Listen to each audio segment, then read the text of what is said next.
ay sa kahabaan ng Escolta. Cute na kabayo, oh. Kung sasakay kaya ako ng kabayo, saan kaya ako dadalhin ito? Malulubat na ako sa susunod na lang. Ito ay Escolta Street, Manila. Alam mo, ang ganda ng lugar dito. Parang kumbaga, alam mo kung nakapunta kayo ng Bigan, ang mga building dito ay parang mga lumang building.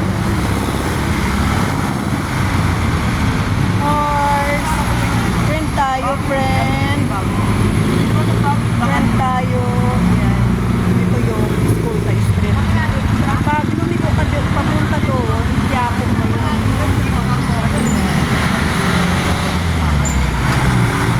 Horsey, tigidig, tigidig, tigidig, horsey. Pag nag-viral ito, babalikan kita. Reregaluhan kita.